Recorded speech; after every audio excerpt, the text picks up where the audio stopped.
Alhamdulillahi Rabbil Alamin wa bihi nasta'in ala umuri dunya waddin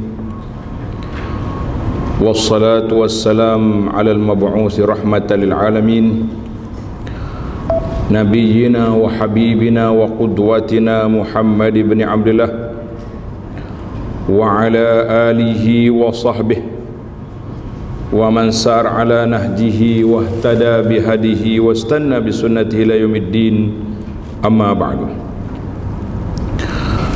Muslimin dan muslimat, para jemaah, para pencinta ilmu sekalian yang dihormati Al-Fadhil Imam Besar, semua imam-imam, para asatizah Masjid Negara Malaysia Kuala Lumpur, muslimin dan muslimat sekalian, alhamdulillah pada pagi ini 18 Syaban 1444 bersamaan dengan 11 hari bulan Mac 2023, kita syukur pada Allah Azza wa Jalla kerana dapat meneruskan pengajian kita dalam kitab Anak Kunci Syurga. Kitab kita ni nama dia Anak Kunci Syurga. Jadi tajuk yang kita akan bincang, memandangkan kita sekarang ni bulan Ramadan akan datang, bulan puasa nak mari dah ni. Jadi kita akan bincangkan tajuk puasa. Kita bincang tajuk puasa. Jadi para jemaah sekalian, muka surat, cuba tengok muka surat 260. Muka surat 260.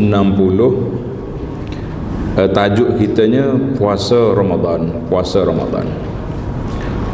Jadi orang panggil sempena dengan musim. Kalau kita tak ambil tajuk ni, kita rugi pula kan. Jadi baik kita ambil tajuk kita, puasa Ramadan.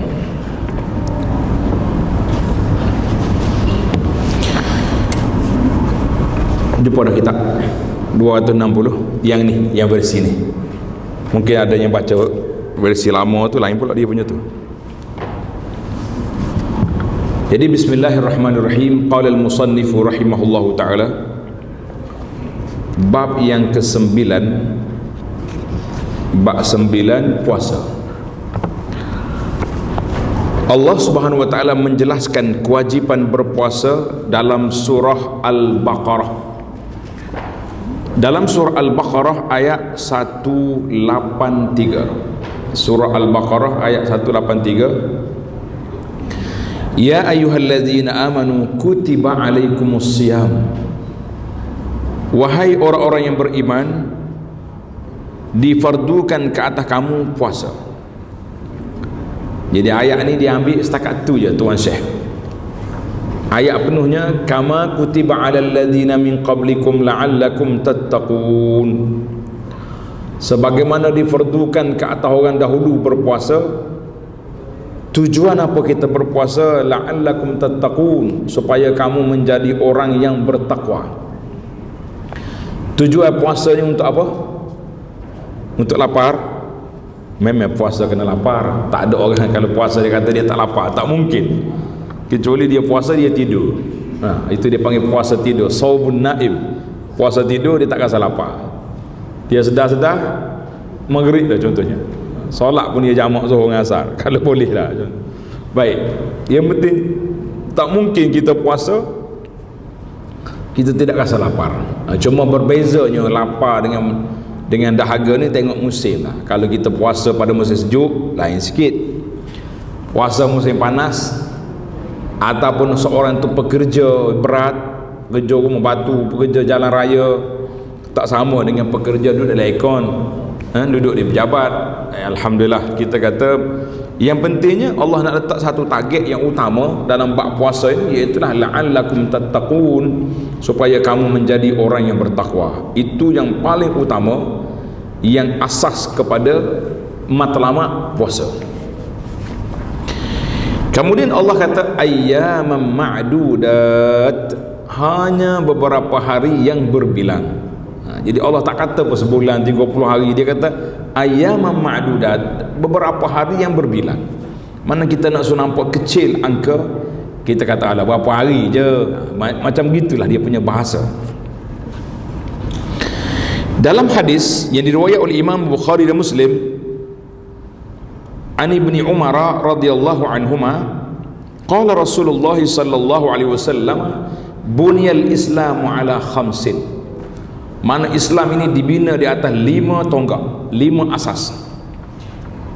Syahadati an la ilaha illallah wa anna Muhammadar Rasulullah, wa iqamis salah, mendirikan salat, wa ita'iz zakah, menunaikan zakat, wal hajj, haji, wa shaumi Ramadan, puasa Ramadan. Ada riwayat lain puasa dulu baru mari haji.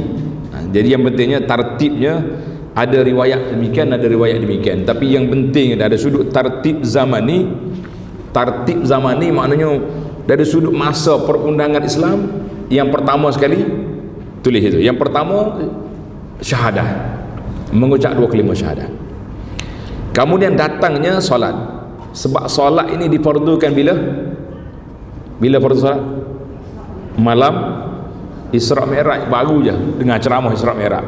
Nah, Isra Mi'raj ni bila berlaku? 3 tahun sebelum hijrah. Kemudian datang pula tahun yang kedua hijrah, serentak difardukan zakat pada bulan Syaban. Kemudian Ramadannya berpuasa. Mana zakat dengan saum pada tahun yang sama, tahun yang kedua selepas hijrah. 2. Ya, berapa dah kita? 3. Haji bila? Haji bila ke difardukan haji? Yang ni ada khilaf. Ada setengah kitab dia kata tahun yang ke-6 difardukan haji. Nabi tak pergi itu sebab maslahah, sebab orang kafir kacau, masih lagi negara belum jadi Islam. Tapi ramai juga yang mengatakan haji itu difardukan pada tahun yang ke-9. Tahun yang ke-9 bila difardukan haji, Nabi kita sallallahu hantar Sayyidina Abu Bakar pergi haji. Kenapa Nabi tak pergi?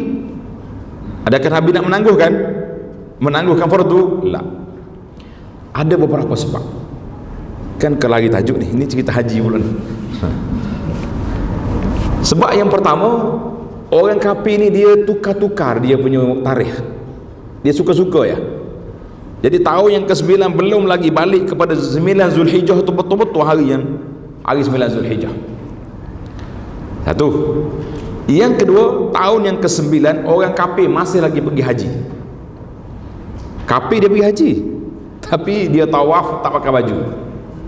Bukan sekat baju, sekalinya seluar tak pakai. Jadi Nabi tak layak dengan dia nak tengok benda ni. Maka Nabi hantar bagi Sayyidina Abu Bakar. Kemudian Nabi hantar Sayyidina Umar pergi, Sayyidina Ali, supaya mengisytiharkan ala la yahujju ba'da musyrik. Lepas pada tahun ni kafir tak boleh masuk Mekah, tak boleh mari haji lagi. Maka waktu kedatangan Nabi sallallahu alaihi wasallam tahun yang ke-10, tepat Zulhijjahnya 9 yang pada hari Zulhijjah, orang kafir dah tak datang lagi. Mekah dah dibersihkan daripada segala unsur-unsur yang tidak baik. Itu hikmah. Baik. Bagaimana cara kita nak berpuasa? Ini dia tulis tu. Bila ke penetapan bulan Ramadan, macam mana kita nak tetapkan dia? Jawab dianya, wajib berpuasa pada bulan Ramadan bermula selepas berakhirnya 30 hari Syaban. Manakala Syaban tu tak nampak anak bulan, bulan Ramadan tak nampak, kita kena lengkapkan 30 hari. Ataupun dengan melihat anak bulan. Bila orang tengok anak bulan, maka secara automatik pihak kerajaan akan isytihar nampak anak bulan. Sepanjang kita hidup ni berapa puluh tahun dah, tahun lepas nampak anak bulan. Betul tak? Tidak tahun lepas nampak anak bulan. Kelang kabut dia, puasa dah hari ni, dah puasa dah sebab nampak anak bulan. Tahun ni wallahu alam, teknologi tahun lepas mungkin diguna pakai pula tahun ni, mungkinlah, wallahu alam. Yang pentingnya Nabi sebut dalam hadis, sumu li ru'yati, kamu puasa bila tengok anak bulan. Wa aftiru li ru'yati, kamu juga berfitrah, maknanya berraya fitrah bila tengok anak bulan. Fa in ghumma alaikum fa akmilu iddata Sya'ban 30 yawman, sekiranya tak nampak, ada awan mendung, hujan tak nampak, semua tempat kita pergi tak nampak anak bulan, maka kita kena sempurnakan Syaban 30 hari. Jadi hari ini hadis ni sahih dalam Bukhari, dalam diriwayat oleh Imam Bukhari. Maknanya jelas kepada kita cara apa? Cara nak tengok, nak menetap puasa itu, tengok anak bulan. Zaman kita hari ni walaupun ahli falaknya hebat-hebat, standard dah ahli falak ni, tapi tetap juga kena tengok anak bulan. Nah, akhir Syaban 28 biasa dia nak tengok anak bulan. Hari 29 tak payah tengok, hari 30 tak payah tengok dah. Nah, sebab hari 30 tu confirm dah dia 28 ke 29, hari 29 tengok kan. Hari 29. Mana hari 30 tak payah tengok sebab tak ada Syaban 31 hari. Syaban ada 31 hari? Tak ada. Bulan Hijri, bulan Qamari, bulan Hijri tak ada 31, tak ada 28. Kita tahu ni Februari berapa hari? 28. Hijri tak ada 28. Timbul nanti kalau orang mula berpuasa di Malaysia, contoh andai kata Malaysia lewat satu hari daripada Mekah, dia pergi Mekah, orang Mekah raya hari 29 puasa raya, bukan hari 29, mana 29 hari puasa. Jadi dia kurang berapa hari? Kurang 2 hari. Mana dia puasa 28 hari, dia kena qada satu hari. Sebab dia tak cukup satu hari. Tak ada dalam bulan Islam ni 28 hari, tak ada. Yang problemnya kalau kita puasa di Mekah awal, balik Malaysia lewat lebih 31 hari, boleh ke tidak? Itu panjang pula cerita. Kita baca kitab dulu. Kalau lebih masa baru kita cakap. Jadi mana apabila tengok ni, hendaklah kamu berpuasa kerana melihat anak bulan Ramadan, dan berbuka yakni berhari raya kerana melihat anak bulan Syawal. Namun begitu, sekiranya anak bulan tidak kelihatan, maka sempurnakan oleh kamu akan bilangan Syaban sebanyak 30 hari. Ini dua cara. Wajib berpuasa bagi orang yang tidak melihat anak bulan, tetapi anak bulan dilihat oleh pihak kerajaan. Jadi sekarang ni alhamdulillah, yang tengok anak bulan ni siapa? Jabatan Mufti negeri-negeri. Semua dia orang pergi tengok. Setiap negeri pergi tengok. 14 negeri Malaysia ni semua tengok belakang. Maka apabila pihak kerajaan mengisytiharkan, wajib kita kena ikut. Jangan ada yang buat apa, ada ni setengah orang ni pandai-pandai sendiri, aku tak nak ikut sebab aku nampak sendiri, tak nampak sendiri anak bulan. Sudah, dia nak tengok macam mana. Negara jiran kita awal-awal lagi dah isytihar dah, puasa bila, itu dia hebat dia, kita tak boleh nak lawan dia. Ni kita rasa kacau dia dah declare dah hari bulan sekian raya sekian. Jadi kita ada SOP kita sendiri, alhamdulillah. Jadi rakyat apabila kerajaan isytihar kena ikut. Tak boleh kata saya tak tengok anak bulan, macam mana kita nak puasa? Tak boleh. Ini berdasarkan hadis daripada Ibnu Umar berkata, akhbartu Rasulullah sallallahu alaihi wasallam anni ra'aituhu fasama wa amara an-nas bisiyami.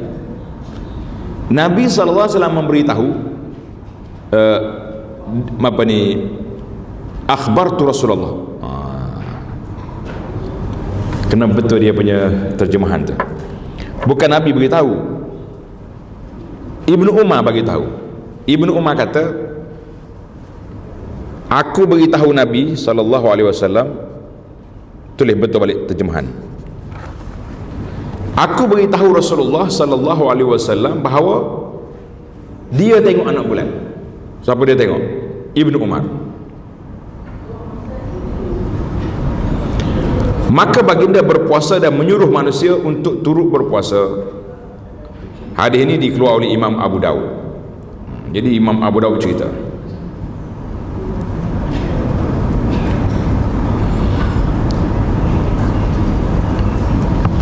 maknanya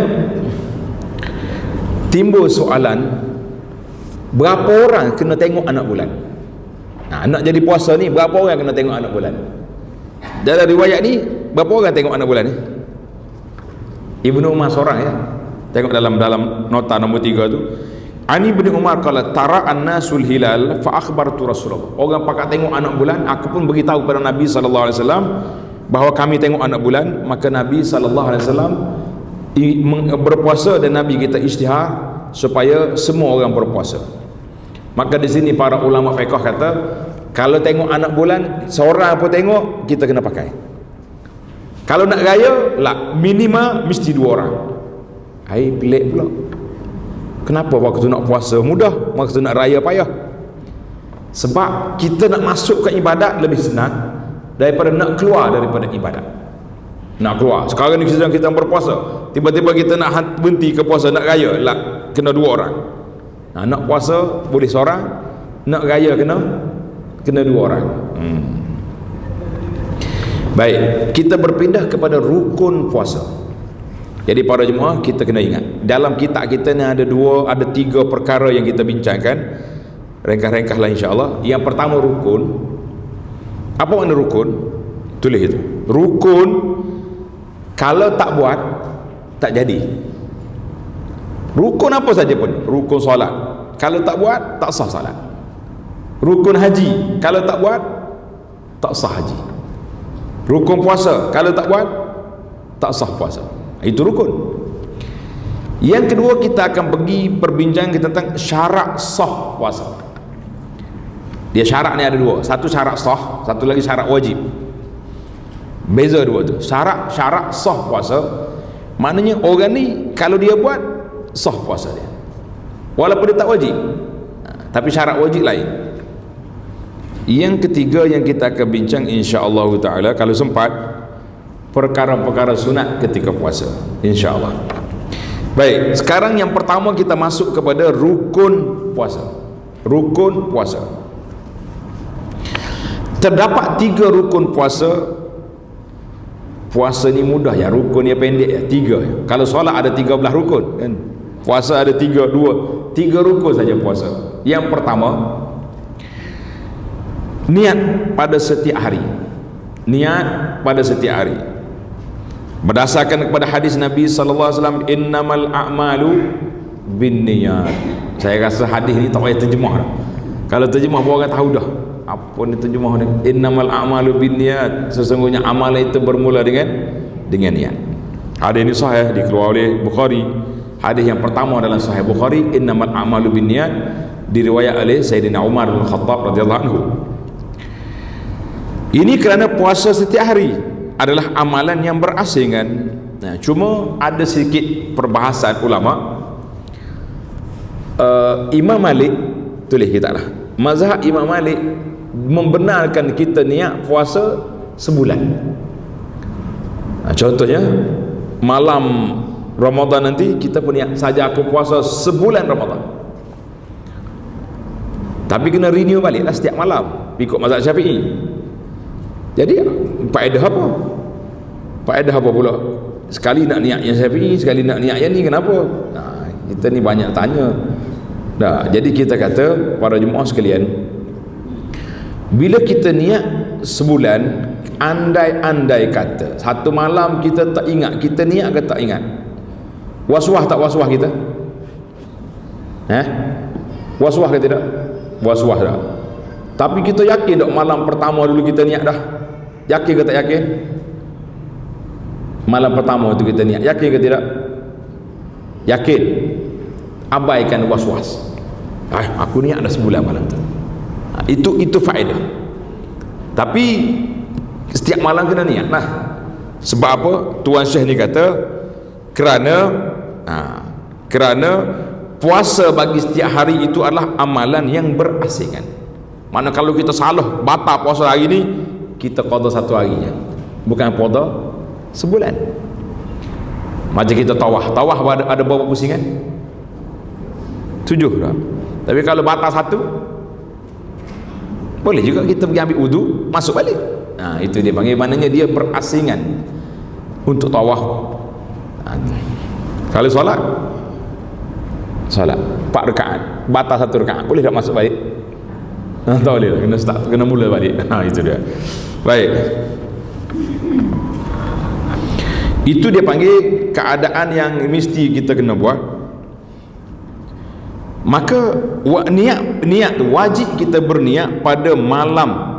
Wajib kita berniat pada malam sekiranya adalah puasa fardu. Kalau puasa fardu, puasa wajib, puasa fardu ada berapa? Berapa jenis puasa fardu? Berapa jenis? Mudah lupa. Cuba jawab. Puasa fardu ada berapa jenis? Yang pertama puasa fardu Ramadan. Satu. Yang kedua? Pandai dah tu. Ni tanda orang belajar dah. Puasa nazar. Siapa dia bernazar nak puasa, sekiranya aku dapat sekian-sekian projek wajib atas aku puasa, maka dia kena puasa, kena niat puasa malam. Satu lagi puasa wajib, ya, qada.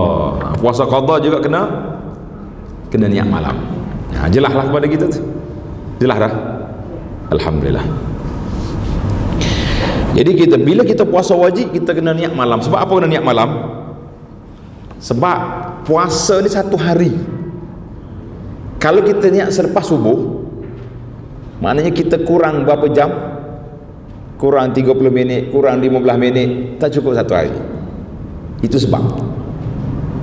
Jelas dah kenapa kena puasa malam. Mana kita nak subuh, masuk subuh tu kita dah berniat puasa. Itu sebab. Ini berdasarkan kepada hadis Nabi sallallahu alaihi wasallam, "Man lam yubayyitis siyama qabla al-fajri fala siyama lahu." Man lam yubayyitis siyama qabla al-fajri fala siyama lahu. Sesiapa yang tidak berniat puasa pada malam sebelum fajar, sebelum masuk waktu salat subuh, maka puasanya itu tidak apa? Tidak sah. Itu menunjukkan bahawa puasa itu mesti niat pada waktu malam. Wajib mentakyinkan. Bahasa Arab, kitab Melayu jadi Arab. Wajib mentakyinkan. Apa dia takyin? Mentakyinkan fardu puasa fardu.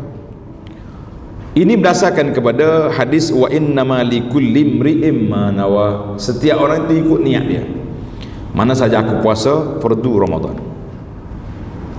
Itu pandangan lah. Ada kata pandangan ni, Ramadan ni kalau tak niat fardu pun dia fardu dah.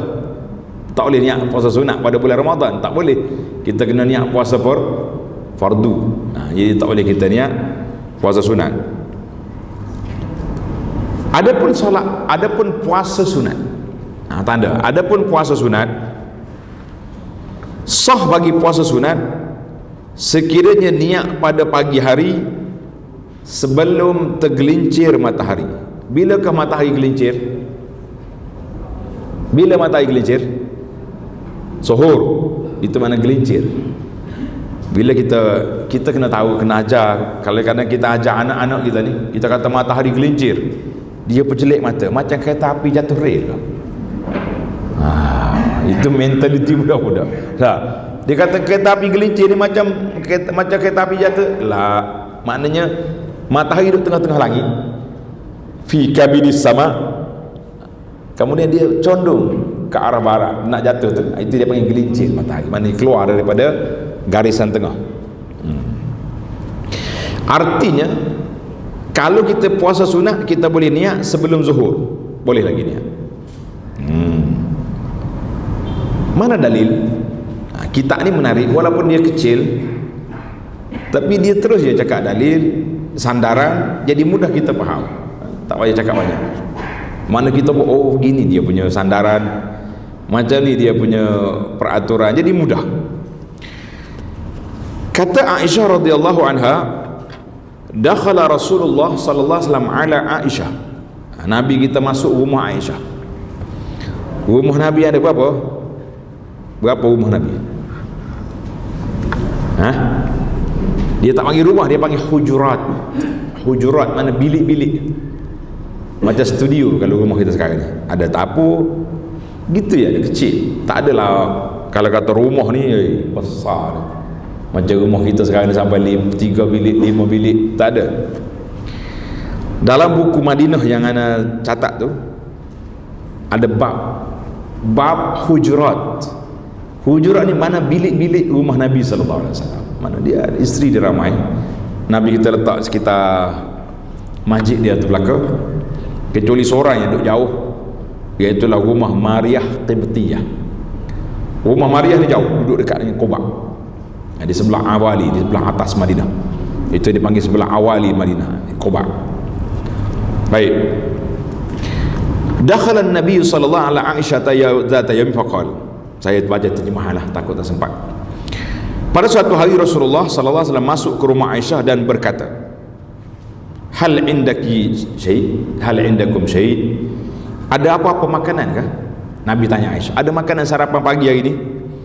Qalat la. Aisyah kata, "Tak ada apa Rasulullah, ada air." Qala fa inni idzan asum. Kalau begitu hari ni aku puasa. Sebab tak ada makanan. Kalau tak puasa pun tak ada makan juga. Qalat wa dakhala alayya yawman akhar. Hari lain pula Nabi kita balik ke rumah Aisyah.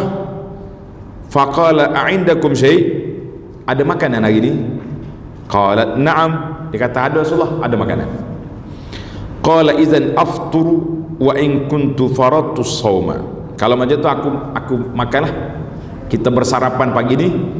Tadi aku ingat nak puasa. Jadi hadis ini jelas dikeluarkan oleh Daruqutni dan lain-lain dengan sanad yang sahih. Maknanya hadis ini menunjukkan kepada beberapa perkara. Hadis Nabi kita balik rumah Aisyah ni, tak ada makanan, ada makanan, dan nak berniat nak puasa, tak jadi puasa. Berapa perkara yang kita boleh ambil dalam hadis ni? Saya nak, kalau boleh jawab, yang muslimin yang muslimat berebut nak bagi jawapan. Sebab yang pertama, saya dah. Ya, hadis ini menunjukkan kepada zuhudnya Nabi sallallahu alaihi wasallam, sampai rumah dia tak ada makanan. Ini untuk Nabi je. Orang lain, suami lain jangan buat. Nabi pun zuhud, aku malah kerja, tak ada makanan kau puasa. La. Siapa dia isteri kita nak banding dengan Aisyah? Sama? Boleh jadi Aisyah belakang? Satu hari boleh lah kot, 3 hari mengamuk, mahkamah syariah lah pergi je lah. Satu. Yang kedua, apa yang kita nak faham hadis ni? Yang kedua, apa dia? Boleh puasa sunat, boleh niat pagi. Kenapa pula puasa fardu tak boleh? Yang ni boleh, kenapa? Adakah di mana perbezaan?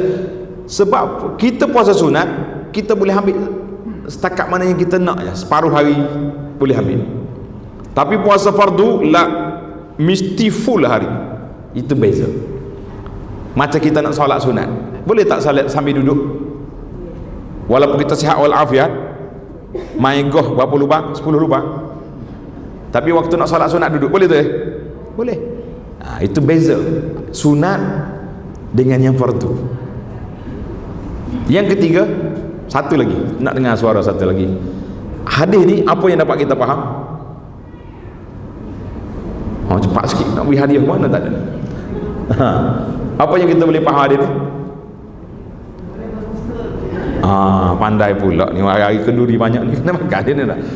Maknanya kalau kita puasa sunat, kalau ada keperluan kita boleh buka. Contohnya tetamu datang rumah, mengejut, kita dah niat puasa sunat hari Senin, kita nak masak tetamu hari, takkan nak suruh tamu je makan, kita tak makan jadi tak selera dia, boleh kita buka. Jadi hadis ni menunjukkan banyak. Boleh lagi, saya boleh bawa 10 perkara tapi cukup, nanti tak habis kitab pula. Tapi rasa menarik tak bila kita baca hadis, kita mencari kepahaman dalam hadis itu, fiqhul hadis. Menarik. InsyaAllah habis kita ni kita hadis pula ni, InsyaAllah. Yang ketiga, rukun puasa yang kedua, meninggalkan makan, minum, jima, sengaja muntah. Apa nak sengaja muntah? Mana kita korek supaya muntah, tak boleh. Tapi kata kita lalu lalu ke tempat yang busuk tiba-tiba termuntah, lain. Ataupun kita pening kepala hari ni muntah, tak batal puasa. Mengeluarkan air mani dan memasukkan sesuatu ke dalam rongga. Apa makna dalam rongga? Rongga di sini ada banyak perbahasan ulama. Ulama dulu, ulama sekarang. Rongga dia panggil semua liang terbuka. Mulut, hidung, itu semua tu dia panggil telinga ni, dipanggil rongga liang terbuka. Kalau masuk ikut tu, termasuklah melalui alat-alat kemaluan ni. Kalau masuk air ikut tu, batal puasa. Tapi berbeza dengan ulama semasa. Berbeza dengan ulama semasa. Dulu kita dah buat seminar Ramadan dulu sekali di sini. Tapi lama dah. Ulama semasa dia kata tak batal puasa kecuali bila masuk melalui saluran makanan ni sampai ke usus, baru batal puasa. Sebab itulah kita boleh injek kalau kita demam contohnya. Doktor jangan injek, nanti maghrib saya datang untuk nak ambil nak boleh je kita pergi hospital, doktor kata nak masuk air, masuk, tidak batal puasa. Panjanglah orang dialisis macam mana. Jadi sebenarnya perbahasan ulama semasa tentang nak menentukan rongga tu penting, kerana banyak isu yang berlaku zaman kita ni tak berlaku zaman dulu. Dulu mana ada orang pergi pakai masuk air apa masuk ni, tak ada. Jadi alhamdulillah ada satu risalah yang saya keluarkan macam ni juga. Tajuk dia hukum semasa berkaitan puasa. Nanti kita bagi PDF lah, bagi PDF dalam grup nanti insya-Allah. Sebab nak bawa semua risalah ni berat pula dia punya beg kita ni, kita bawa setakat yang mampulah. PDF lagi baik. PDF dia boleh bagi ke mana-mana je insya-Allah. Nanti saya bagi depan ni. Itu dipanggil rongga. Dan segala perkara yang membatalkan puasa sebagaimana Allah Taala jelaskan dalam surah Al-Baqarah ayat 187, wa kulu washrabu hatta yatabayyana lakumul khaytul abyadu minal khaytil aswad minal fajr. Dan makan oleh kamu dan minum oleh kamu sehingga jelas bagi kamu beza antara benang putih dengan benang yang hitam ketika fajar. Apa dia main benang-benang ni? Maksudnya adalah sehingga kita dapat membezakan antara kegelapan waktu malam dan cahaya fajar. Maknanya makan dengan minum ni dibenarkan daripada maghrib sampai ke subuh esok. Jadi berapa jam? Mungkin 11, 10 jam, tengok masa. Tengok hari apa ni, hari panas, hari musim. Kalau musim panas, malamnya pendek, siang panjang. Kalau musim sejuk, siangnya pendek, malamnya panjang. Sini kita tak terasa sangat, beza setengah jam ya tak. Tapi kalau duduk negara Arab, nampak sikit beza. Duduk negara lain tu, negara mana yang Eropah, yang puasa malam, kadang-kadang malam 2 jam, malam. Oh ya, yang ni masalah. Malam pendek, siang panjang. Kalau siang pendek, malam panjang, suka bagi orang puasa. Nah, yang tak tahan yang malam pendek, siangnya panjang. Macam-macam. Kita serah ke ulama semasa lah bincang macam mana dia orang nak puasa dengan kadang-kadang sampai 2 jam yang malam. Maknanya waktu kita boleh buka puasa daripada maghrib sampai subuh. Awal Islam dulu maghrib hingga isya. Maghrib hingga isya tamat. Itu pun kalau tak tertidur. Contohnya selepas solat maghrib, sambil duduk tunggu isteri hidang makanan, kita bertelena, tak boleh makan. Hanya lepas maghrib itu suami kena pergi dapur juga dengan isteri. Jangan tunggu-tunggu, nanti terlena tak boleh makan. Sebagaimana berlaku pada beberapa orang sahabat, pengsan dia esok sebab tak sempat makan semalam. Maka Allah Ta'ala turun ayat Quran ini, wa kulu washrabu hatta. Jadi sesalah masalah, tak usah duk fikir lagi lah tentang puasa 23 jam, sudah tak berlaku lagi, kecuali negara-negara yang benua yang malamnya pendek, itu cerita lain. Ayat ini menunjukkan bahawa tidak dibolehkan makan dan minum pada waktu siang. Ini kerana puasa menetapkan bahawa tidak boleh makan dan minum bermula ketika fajar, terbit fajar, subuh. Maksudnya adalah selepas muncul fajar tidak dibenarkan makan dan minum dan memasukkan benda ke dalam rongga yang membatalkan puasa. Sabda Nabi sallallahu alaihi wasallam, baligh fil madmadati wal istinsyaq illa an takuna shaiman. Hendaklah kamu bersungguh-sungguh atau bersangatan, berkomo-komo ketika ambil wudu, komo-komo dan masuk air dalam hidung, melainkan kalau puasa. Kalau puasa kita komo sederhana aja, masuk dalam hidung sikit ya. Kalau masuk dalam nanti batal puasa. Itu maksud dia. Hadis ini menunjukkan tak boleh kita masukkan ke dalam rongga. Oleh itu, sekiranya puasa tidak batal dengan masuk air ke dalam rongga disebabkan berlebihan atau mubalaghah, itu nasaya tidak dilarang berlebih-lebihan ketika berkomor-komor dan memasukkan air ke dalam hidung. Berdasarkan hadis Ibnu Hibban dan lainnya, mereka mensahihkan hadis ini, mengatakan bahawa man zara'ahul qai'u wa huwa sha'im falaysa alaihi qada'un wa man istaqa'a falyaqdi. Sesiapa yang muntah tanpa sengaja ketika berpuasa, maka dia tidak wajib mengqadakannya.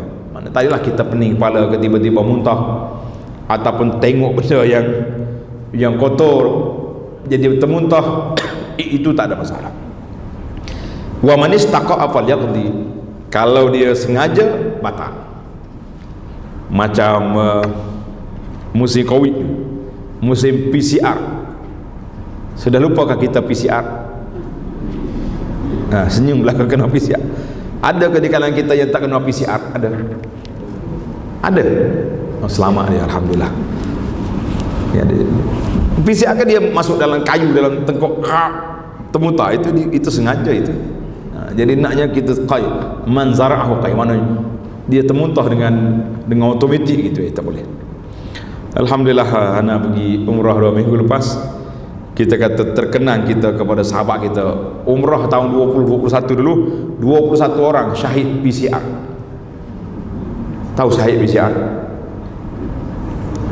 Sampai di airport dah tak boleh pergi sebab keluar keputusan merah tak lagi. Oh, misalnya dia panggil syahid PCR.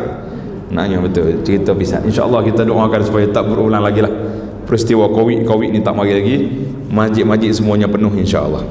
Baiklah, ijma' ulama juga sepakat mengatakan bahawa batal puasa sekiranya melakukan jima' pada siang hari Ramadan. Itu perkara yang membatalkan. Jadi Tuan Syekh kita ni dia tak letak tajuk khas membatalkan puasa. Tuan-tuan boleh letak situlah. Tulis tak, ini perkara batal puasa di muka surat, di perkara yang kedua tadi tu. Jadi dia campur sekali. Maknanya puasa ni dua yang rukun dia. Rukun yang teori dua. Yang pertama niat. Yang kedua menahan diri daripada perkara yang membatalkan puasa. Habis cerita. Siapa dia boleh jawab kalau orang tanya, berapa rukun puasa? Berapa? 2. Yang pertama? Ya, 2. Oh, mudah kan? Kalau masuk kelas kafah 10/10 kita gitu. Tapi kalau ditanya yang kedua, apa yang batalkan puasa tu? Sudah. Gelabah pula cari nota. Baik. Sekarang kita berpindah kepada syarat sah puasa. Jadi para jemaah kena tanda situ, dia ada 2 syarat. Syarat sah puasa, yang kedua syarat wajib puasa. Beza. Kita ambil syarat sah dulu. Syarat sah puasa tu apa dia? Syarat sah puasa yang pertama Islam. Kalau orang bukan Islam puasa, boleh tak boleh? Bolehlah tak makan, tapi pahala puasa tak dapat. Ada juga orang non-Muslim dia puasa. Kadang-kadang dia puasa bukan puasa macam kita, dia puasa tak makan daging, dia puasa tak makan ayam, dia panggil vegetarian apa benda, mazhab sayur ni. Rugilah dia, dah lah tak makan di dunia, nanti di akhirat tak makan pula. Cakap dia makan itu, jangan macam sekarang ni tak boleh campur hak orang, nanti kena saman lah. Tak boleh, kita bincang hak kita je lah. Syarat sah puasa yang pertama Islam. Yang kedua berakal. Yang ketiga suci daripada haid. Yang keempat suci daripada nifas sepanjang hari. Itu dia panggil syarat sah puasa. Oleh itu, tidak sah puasa sekiranya ada bagi seorang itu apa yang berlawanan bagi 4 syarat ini. 4 syarat sah puasa ni. Ini kerana puasa dikiaskan kepada solat, kepada sembahyang. Puasa macam sembahyang juga. Disyaratkan untuk berpuasa pada hari selain daripada hari 2 hari raya dan hari tasyrik. Bila ke hari tasyrik? Siapa dia tahu hari tasyrik tu hari apa?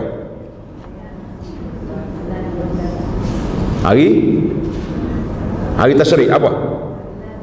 11, 12, 13 Januari. Zulhijjah. Alhamdulillah. Itu dipanggil hari tasyrik. Maknanya dalam hidup kita setahun ni yang tak boleh puasanya 5 hari saja.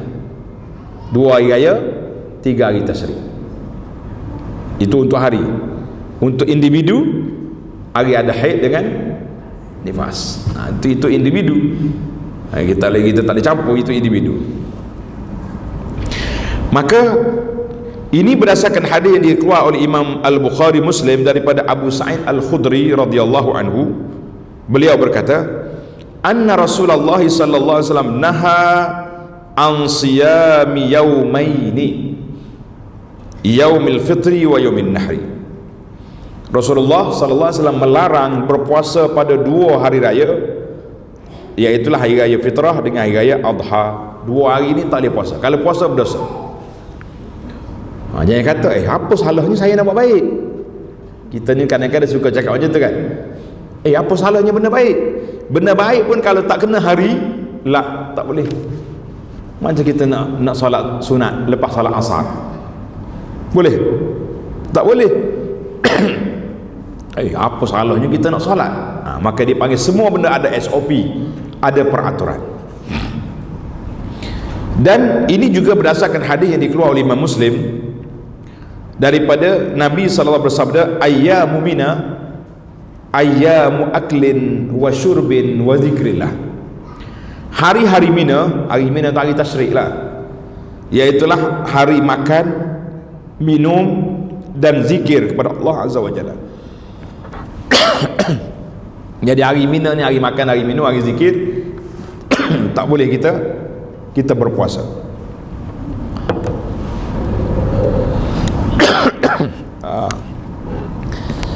Dia panggil batuk umrah.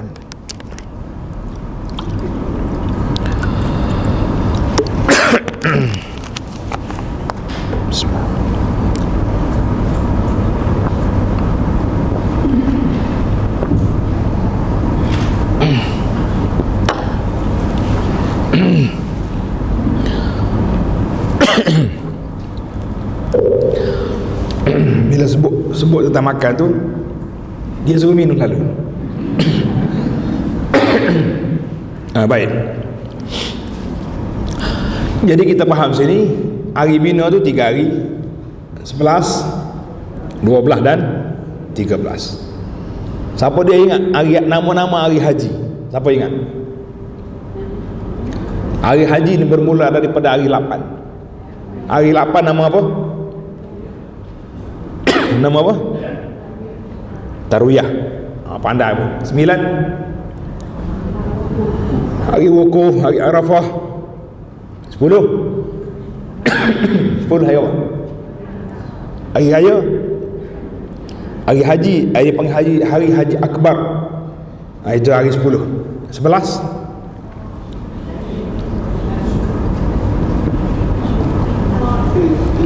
sebelah hari apa?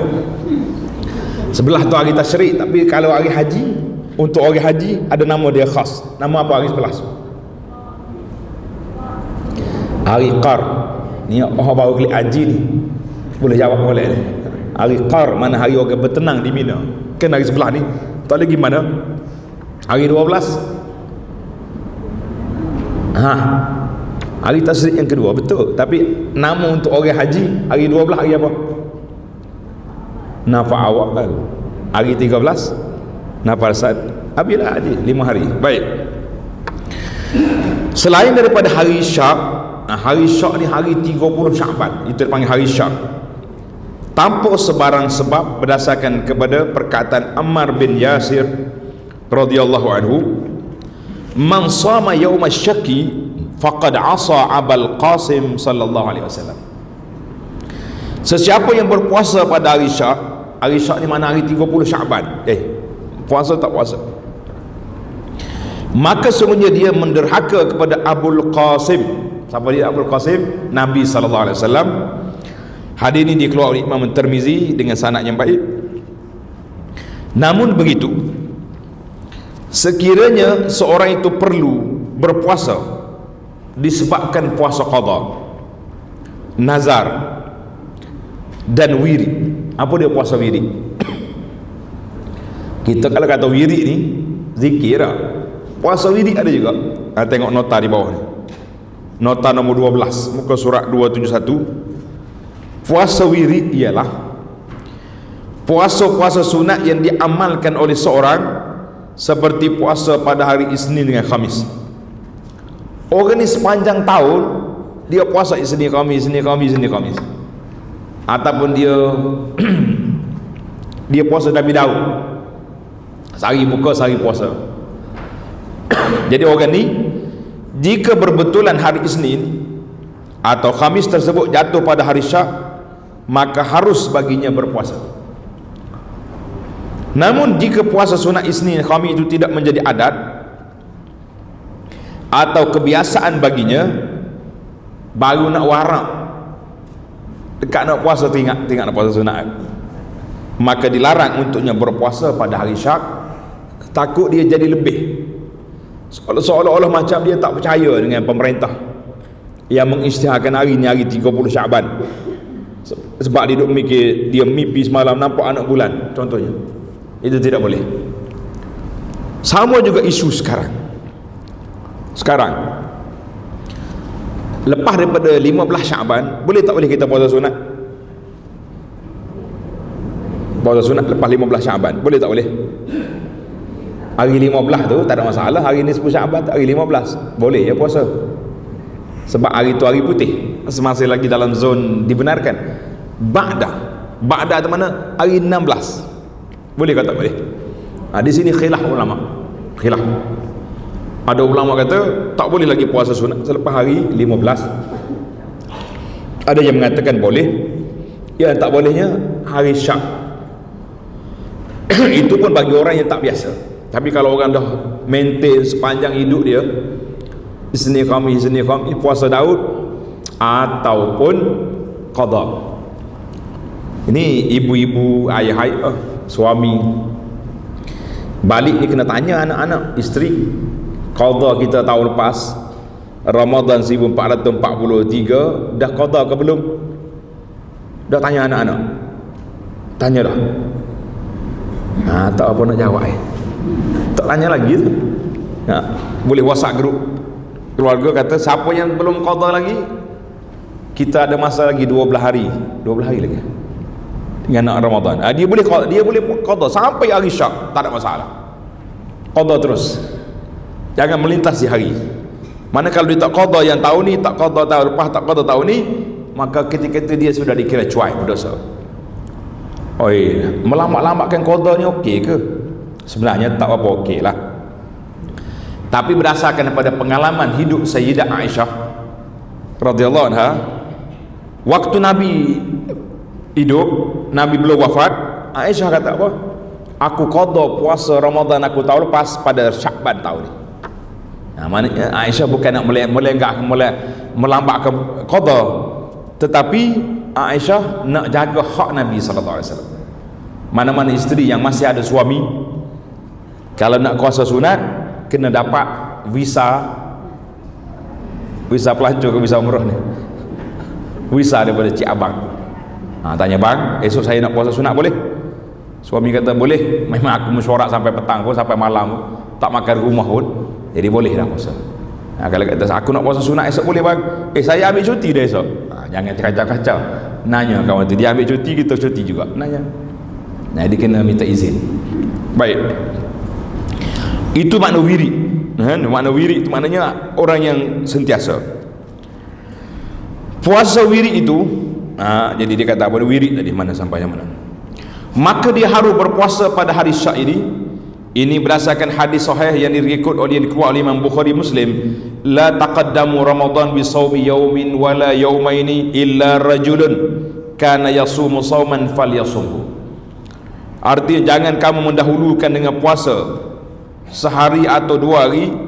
Mana kita mula awal lagi takut masuk Ramadan kita tak puasa, tak boleh, kecuali hari seorang lelaki yang selalu berpuasa, termasuklah perempuan ni, maka harus baginya berpuasa. Mana kalau hari ini kita memang kita puasa menjadi rutin hidup kita, tak apa. Puasa wirid adalah amalan rutin seorang itu sebagaimana yang dinyatakan dalam hadis ini, maka harus baginya meneruskan puasa tanpa meninggalkannya dengan sebab hari Syak. Jadi boleh. Maksud hari Syak, apa dia hari Syak? Hari yang ke-30 Syaban, itu mana hari Syak. Apabila orang ramai bercakap atau bersaksi mereka melihat anak bulan tetapi kesaksiannya ditolak, orang ni tak cukup dia punya syarat, dia nak tengok anak bulan ni kena orang baik-baik, tapi dia ni kurang baik, menyebabkan mahkamah syariah tolak dia punya saksi, tak cukup syarat, seperti saksi seorang perempuan atau saksi seorang yang fasik, maka hari itu jadi syak sebab ada orang tengok anak bulan. Macam kita hari ni kan, jadi mana-mana negeri yang tengok anak bulan, di negeri itu tak dikira kecuali apa yang diputuskan oleh pihak pemerintah. Itu dia panggil syarat apa tadi? Syarat sah. Syarat wajib apa dia? Syarat wajib. Tulis itu. Dia tak, Tuan Syekh tak tulis, kita tulis. Letak di sebelah syarat puasa tu, muka surat 268. Letak situ syarat wajib puasa. Yang pertama sekali Islam. Samalah. Yang kedua berakal. Tambah yang ketiga je, baligh. Baligh. Habis. Yang lain sama. Syarat wajib. Mana orang nak wajib puasa ni kena orang baligh. Kalau dia tak baligh lagi kanak-kanak, wajib tak wajib bagi dia puasa? Tak wajib. Tapi kalau dia puasa, sah ke tidak? Sah. Macam kita hari ni, minta maaf muslimat, jangan marah. Masjid negara ni ada solat Jumaat ke bagi muslimat? Yang ketua muslimat ada ni. Masjid negara ni ada solat Jumaat tak untuk muslimat? Tak ada. Tak ada ke tak pernah mari? Tanya orang masjid, ada Jumaat? Ada? Tak ada sini? Tak muat tempat. Pergi masjid saya lah, senang, kat pondok tu. Pondok di Sengaria ni, masjid kita bagi solat Jumaat orang muslimat. Nanti buat rombongan yang pergi sana, pergi hari Jumaat boleh solat Jumaat. Baik, kita pergi Mekah lah mudah tak? Mekah, Madinah, wanita boleh solat Jumaat? Boleh. Sah ke tak sah? Sah. Wajib ke tak wajib bagi dia solat Jumaat? Ini macam mana? Kanak-kanak walaupun tak wajib puasa, tapi kalau dia berpuasa, sah ke tidak? Sah. Siapa yang boleh pahala? Budak-budak tak ada pahala, tak ada dosa. Siapa boleh pahala?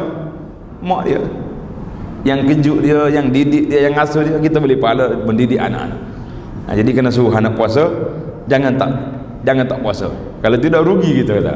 Alhamdulillah, banyak pahala kita dapat. Orang yang paling banyak pahala dalam dunia ni siapa dia? Belah ni ke belah ni? Muslimat angkat tangan, belah dia kata banyak. Tapi jangan pakai hadis palsu. Mana-mana wanita yang beri minum pada suami lebih baik daripada puasa sunat setahun. Seronok dia. Wah, pergi ke tandas suami dia, asyik minum air. Itu hadis palsu itu cerita. Tapi memang boleh pahala dah. Macam mana tak boleh pahala? Suami duduk tidur pukul 5, pukul 4.30 dia bangun buat sahur. Pukul 3 tengah hari dia masuk dapur nak buat iftar. Masya Allah. Betul, orang perempuan lebih senang masuk syurga daripada laki-laki. Nampak kita bagi semangat muslimat kita sebab nak puasa ni. Habislah kita. Sampai mana dah kita? Syarat-syarat dah. Kita berpindah kepada syarat sah tadi dengan syarat wajib, tambah satu lagi, apa dia? Baligh. Manakala kanak-kanak tak wajib, tetapi kalau dia puasa sah. Yang berpahalanya ibu bapa dia, alhamdulillah. Baik, kita berpindah ke pula perkara 27, muka surat 272, perkara sunat ketika berpuasa. Sekarang itu anak ambil tajuk ni. Tajuk ni macam kita daurah Ramadan ni, kursus puasa kan, insya-Allah. Syarat apa ni? Perkara-perkara sunat ketika berpuasa kita kena buat. Kita jangan pandang, alah, dia kata ustaz, benda-benda sunat je tu. Awak ni senang-senang cakap benda sunat je tu. Kita kena ingat, tulis itu perkara sunat, tulis perkara sunat yang membezakan, yang membezakan di antara kita sama-sama ahli ibadat ini. Apa dia? Apa dia? Amalan sunat. Kita semua ahli ibadat, tapi membezakan antara sama-sama kita ahli ibadat, iaitulah amalan sunat. Amalan sunat ini membezakan antara kita. Contohnya kita sama-sama pergi masjid, sama-sama pergi Mekah, pergi umrah contohnya. Tapi yang seorang ni Masya Allah, daripada turun rumah dah berniat berwuduk di rumah, dalam perjalanan berzikir, sampai masjid, tahiyatul masjid, orang dah azan, niat solat qabliyah. Yang seorang lagi turun rumah isap rokok, sampai di masjid, tak masuk masjid, buah dulu sampai hari qomat. Sama tak sama? Tak sama. Maka tulis kaedah yang membezakan darjat kita sama-sama ahli ibadat ini, iaitulah amalan sunat. Ini penting kena jaga. Baik, perkara sunat ketika berpuasa. Perkara sunat ketika berpuasa, yang pertama, bersahur. Kita jangan rasa alas makan pukul 12 malam tidur. Jangan buat perangai tak baik macam itu. Disunatkan ketika berpuasa untuk bersahur dan melewatkannya, mentakhirkan sahur sampai dekat subuh. Itu lebih afdal, lebih baik. Sebab apa? Tengok dalam hadis Nabi sebut ni, hadis as-tasahhur. Tengok hadis bawah. An Anas bin Malik radhiyallahu anhu qala an-nabiy sallallahu alaihi wasallam tasahharu fa inna fis sahuri barakah. Hendaklah kamu bersahur kerana pada sahur itu ada keberkatan. Di sini sahur ni dia ada bacaan, dua bacaan. Satu sahur dengan bagi atas, sin bagi atas, satu lagi suhur bagi depan. Sama ada kita waktu tu, waktu sahur tu berkat kita makan, ataupun makanan sahur itu berkat. Dua-dua itu berkat. Makanan sahur berkat, kita makan waktu sahur itu berkat. Jadi siapa nak cari keberkatan dalam hidup dia, iaitulah makan sahur. Jangan duk ajar anak-anak, kita malah tak mau bangun sahur, saya mau hari ni boleh pukul 12 malam, pukul 11 belum tidur makan. Kita kata ini bukan sahur, ini makan malam. Sahur bangun selepas daripada tidur di akhir malam dekat subuh, itu nama dia sahur. Jadi kena sahur ni kena buat satu perkara. Satu lagi hadis ni tak sebut di sini, tuan-tuan tanda, tulis dekat catatan tu. Kata Nabi sallallahu alaihi wasallam, al-farqu baina siyamina wa siyami ahli kitab aklatus sahur. Tulis hadis. Dia membezakan di antara puasa kita dengan puasa ahli kitab. Puasa kita dengan puasa siapa? Ahli kitab. Siapa ahli kitab? Ahli kitab siapa? Yahudi dengan Nasara. Yahudi dia puasa juga, tapi dia tak makan sahur. Tulis hadis. Jadi Nabi SAW dia nak segala benda yang boleh membezakan di antara kita dengan ahli kitab, kita bezakan. Itu hak Nabi nak. Tulis hadis ini daripada Amr bin al-As radhiyallahu anhu qala faslu Ini lapak rasmi dia. Faslu ma baina siyamina wa siyami ahli kitab aklatus sahur. Aklatus sahar. Beza di antara puasa kita dengan puasa ahli kitab iaitulah makan sahur. Hadis ini sahih dikeluarkan oleh Imam Muslim. Tulis hadis dikeluarkan oleh siapa? Oleh Imam Muslim. Jadi kalau kita tak nak makan sahur juga macam budak-budak puasa sekarang, maka kita kata itu kurang afdal. Seeloknya kita bangun. Kalau kita bangun awalkan sikit, kita boleh kumpul anak-anak kita di medan, di meja sahur. Waktu ni waktu mustajab doa. Waktu mustajab doa. 1/3 malam waktu mustajab doa. Ketika itulah kita berdoa walaupun minit. Kumpul anak-anak, ya Allah, ya Tuhan kami, jadikan kami ni hamba-Mu yang beriman, hamba Kamu yang soleh.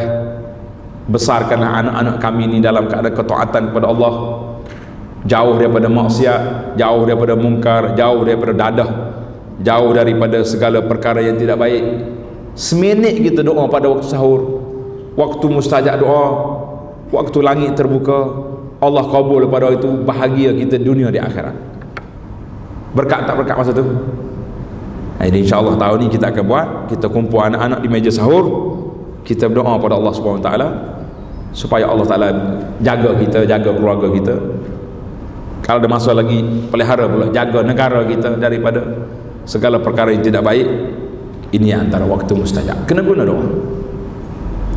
Jadi kena bangun sahur. Beza di antara kita dengan apa ni, dengan puasa ahli kitab, iaitulah makan sahur. Jadi kita nak beza dengan orang kafir, jangan tak beza. Yang kedua, segera berbuka puasa. Tulis itu bila masuk waktu. Jangan pula segera sunat segera buka puasa. Orang tak azan lagi buka dah, mana boleh. Sebaliknya ketika berbuka kita disunatkan bersegera berbuka apabila yakin matahari sudah tenggelam. Mana sudah yakin masuk maghrib, baru buka puasa. Macam mana kita yakin? Macam mana sekarang ni kita yakin dah masuk waktu maghrib? Macam mana? Dengar azan. Dengar azan radio ke dengar azan masjid? Kena tengok juga. Kadang-kadang bila baru mengantuk ke, hari tu radio buat salah. Radio buat salah gitu. Habis satu kawasan yang kena qada balik. Kita tak sebut nama radio mana-mana, marah dia nanti. Lepas tu ada orang kan petang-petang kan radio live tu. Ada orang buat permintaan, ada orang telefon ke DJ. Dia kata, tuan DJ, satu permintaan boleh? Dia kata apa? Boleh tak siap awak azan maghrib hari ni? DJ kata, tolong ni, kalau siap azan maghrib, kalau tak maghrib lagi mana boleh makan? Dia kira kalau dia, maknanya bukan azan maghrib radio itu yang menentukan, jatuh matahari itu yang menentukan. Baik. Jadi maknanya sahur akhir, berbuka awal. Berdasarkan hadis Nabi SAW, jadi kual Imam Bukhari Muslim yang kita baca tadi, tasahharu fa inna fis sahuri barakah, la yazalun nasu bi khairin ma'ajjalul fitra wa akharus sahur. Manusia berterusan dalam keadaan baik sekiranya mereka segera berbuka puasa bila dah masuk waktu dan melewatkan sahur. Cuma timbul lagi soalan, kalau kita buka puasa ramai-ramai di masjid contohnya, kita nak makan tamar dulu, kemudian minum air, kemudian solat, lepas solat maghrib baru makan, ataupun kita makan dulu sampai sudah baru solat, yang mana lebih baik?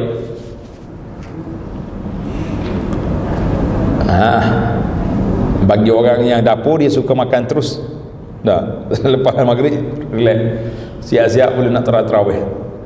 Tapi bagi kesihatan, dia kata elok kita iftar dulu dengan kurma, dengan tamar, dengan rutab, kemudian kita solat baru makan.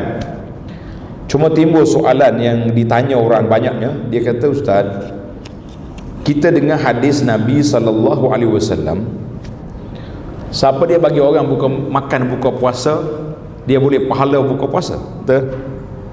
Habis kalau kita bagi makan tamar saja dengan air, Yang boleh pahala buka puasa tu tuan tamah je lah. Kita yang berletih masak nasi daripada tengah hari sampai ke petang ni, tak dapatlah pahala orang buka puasa. Betul tak betul teori tu? Teori tadi betul tak betul? Jawabannya tidak tepat. Sebab orang tak makan dengan tamah saja. Dia panggil berbuka puasa itu wajibatun kamilat. Maknanya satu makanan yang mengenyangkan. Itu baru mukaddimah buka puasa. Sebab tu ada setengah orang dia nak taja. Dia tu, Ustaz, untuk buka puasa tamah saya taja seorang sebulan Ramadan. Saya kata tak. Awak masuk dari tabung, kita beli ramai-ramai. Kita pun nak juga orang buka puasa dengan orang tamah kita. Nah, tapi kalau seorang yang taja, rugi lagi orang lain. Karena itu saya punya nasihat saya, Abu Anas ni, kepada semua AJK masjid, kita jangan buat eksklusif. Setiap hari seorang taja. Tak bagus. Awak nak taja sehari 3,000 contohnya, sehari 5,000 belanja, masuk dalam tabung, kita catukan.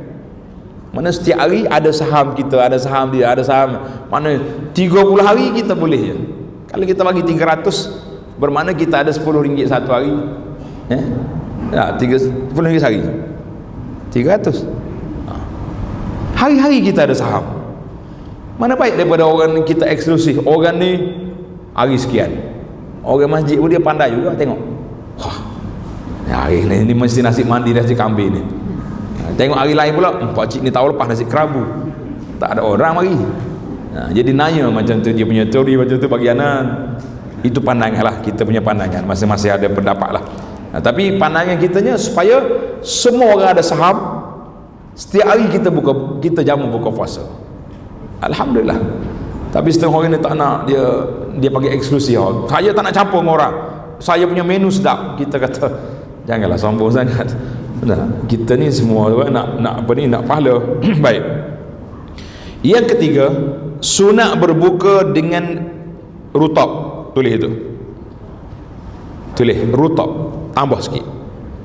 Rutab, kemudian bau kurma. Sekiranya tidak ada rutab, barulah kurma. Pelik Ustaz ni. Apa beza rutab dengan kurma?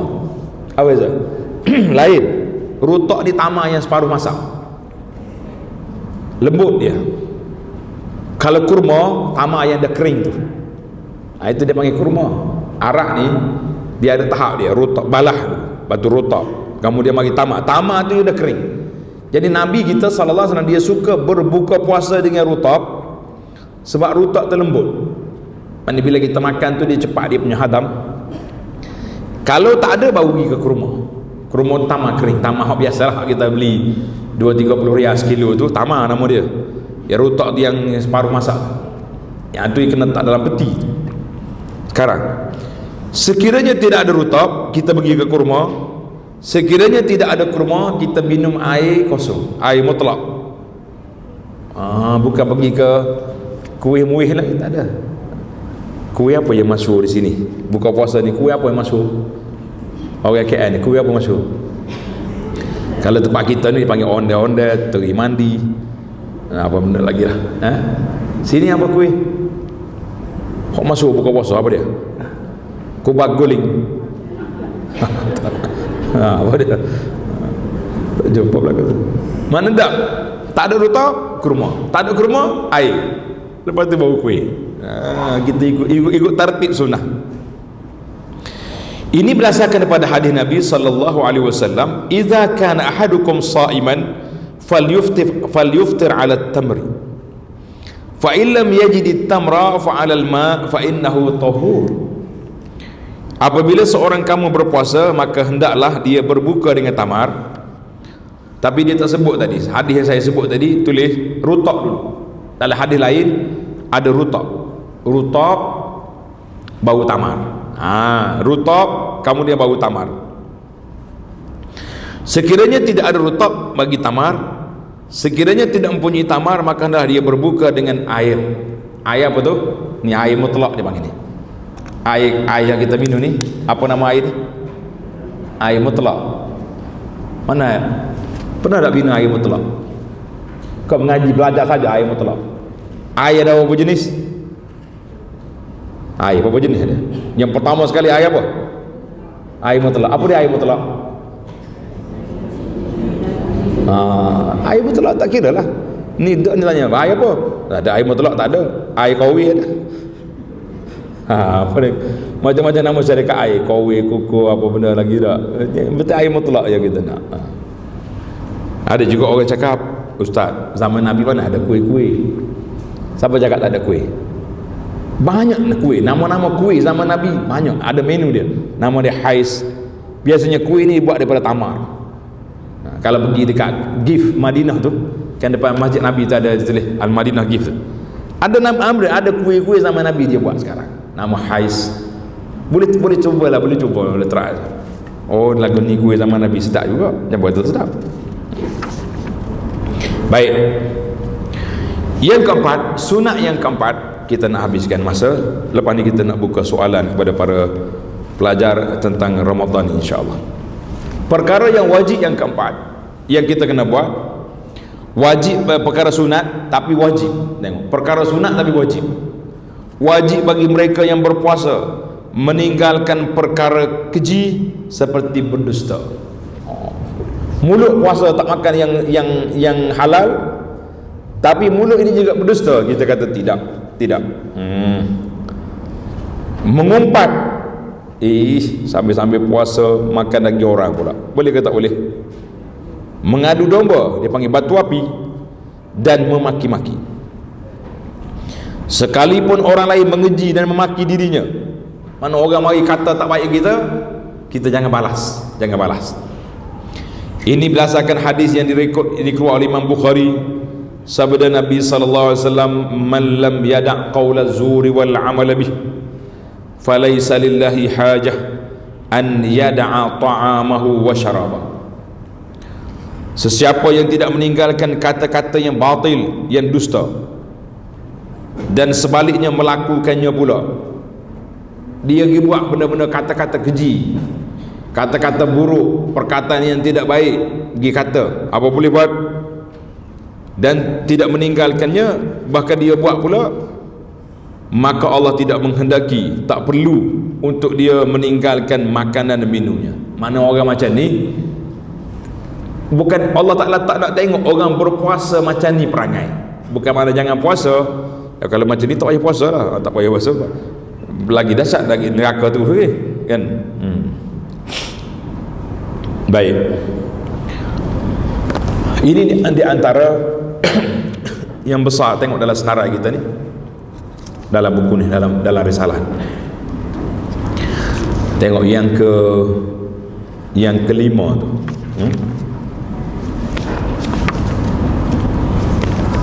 Yang kelima, menjaga lidah, mengurangkan kata-kata dan menjauhi sifat dusta. Jangan duk bohong di bulan Ramadan. Hadis tersebut, ini hadis yang kita baca tadi, hadis tersebut menunjukkan bahawa berpuasa juga bermaksud menahan diri daripada pembohongan dan kata-kata yang sia-sia, dan menahan diri daripada makan dan minum.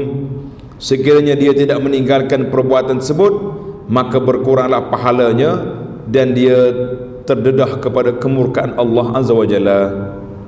Dan hadis Nabi sallallahu alaihi wasallam kata apa?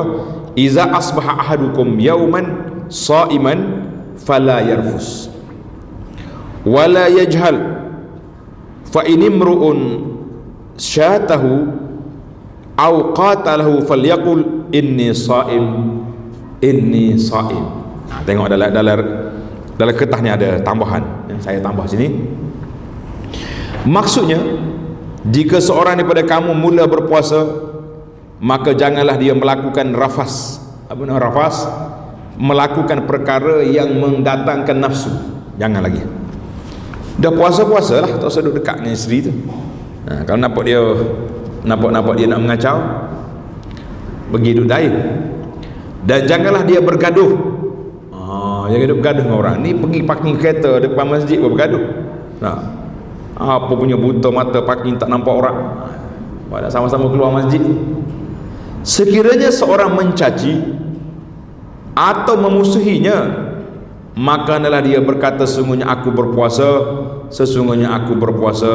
Hadis rawahu Muslim. Jadi kalau orang mari nak maki kita diam. Last kali kita kata aku puasa ini, senyap. Dia pun aku puasa juga. Oh dah, diam dah. Anak sekali balah dengan Arab. Cerita waktu kita duduk Madinah. Siapa dekat trafik light, dia buka tingkap, dia marah kita, marah sungguh, entahlah. Kita pun buka tingkap kita, saya jawab hadis Nabi ni, inni saim. Dia tengok, entah saim, wah, dia pun tutup tingkap senyap, tak kata apa dah. Arak nakal-nakal dia pun ada lagi. Kalau tempat kita Melayu dia kata aku puasa ni, alah nak tunjuk Arab lagi kelahi dah. Jadi arak dia lebih, walaupun dia nampak nakal, dia marah, tak tahulah dia marah sebab apa, sebab saya potong dia ke macam mana. Kita pun orang muda juga bawa kereta laju, jadi dia marah. Jadi akhir sekali nak buka tingkap kata ini saim, bukan Ramadan lah, masa tu hari Senin ke hari Khamis, kita nak pergi masjid Nabi, nak pergi buka puasa kat sana, dia duduk marah-marah. Jadi akhir kali kita kata ini saim, dia kata entah saim, dia pun tutup tingkap senyap, tak kata apa. Lampu pun hijau berjalan.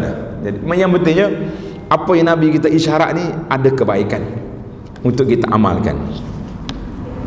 Sayyidina Ali bin Abi Talib radhiyallahu anhu berkata, sesungguhnya puasa bukanlah hanya menahan diri daripada makan dan minum, tetapi juga dari penipuan, kebatilan dan perkara yang sia-sia. Ini Ali tafsir hadis ni. Dia kata kalau kita puasa banyak benda lah. Berkata Mujahid, ulama salaf ni, dua perkara yang sesiapa meninggalkannya maka sempurnalah puasanya. Dua perkara, siapa dia jaga maka sempurna puasa dia. Kalau tak jaga, tak sempurna. Apa dia? Yang pertama, ghibah. Ghibah tu makna mengumpat. Yang kedua, menipu. Menipu. Jadi dua perkara ni bagi orang puasa tak ada. Jadi kalau bulan puasa budak menipu juga, dah. Sambil-sambil duk jual menipu orang, kita kata jangan. Abu Al-Aliyah pula berkata, orang yang berpuasa tetap dalam ibadahnya selagi dia tidak melakukan ghibah. Maknanya bila kita berpuasa, kita dalam ibadah, berpahala, sehingga akan dikatakan naumus saim ibadah. Jangan kata hadis. Kalau kata hadis tak betul tu. Tapi ada maknanya secara umumnya orang yang berpuasa ni kalau dia tidur beribadat, ibadat apa? Ibadat puasa. Selama dia tidak meribah. Tapi kalau dia mengumpat, jam, dia punya pahala hilang. Dia punya pahala sudah lari, kita kata rugi dia. Dengar ni. Siapa lagi nasihat? Rahsia di sebalik larangan-larangan ini, dengar, ini rahsia. Kenapa dilarang perbuatan ketika puasa, khususnya ketika sedang berpuasa, ialah kerana bertakarrub, mendekatkan diri kepada Allah dengan meninggalkan perkara-perkara yang harus tidak akan sempurna kecuali setelah meninggalkan perkara yang haram. Ia adalah seumpama orang yang meninggalkan perkara fardu untuk melakukan perkara sunat. Apakah faedah? Tentulah tak ada faedah. Ini di antara kewajipan kepada kita para jemaah sekalian untuk nak menjaga kualiti puasa kita, nak menjaga ibadat kita. Jangan sekali-kali kita rusakkan dengan apa? Dengan perbuatan yang tidak baik. Apa sajalah. Sambil-sambil duk puasa, duk share benda-benda yang tak betul dalam grup, itu pun namanya tak puasa juga tangan kita.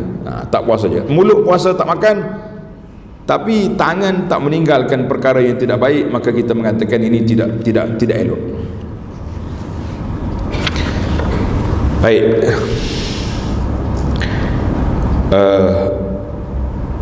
Yang kelima, sunat meninggalkan amalan berbekam dan membekam orang lain. Ini berdasarkan kepada hadis aftaral hajim wal mahjum, berbukanya puasa bagi orang yang berbekam dan yang dibekamkan. Jadi ada masalah sini ni, hadis ni, coba tengok nota nanti kita bahas,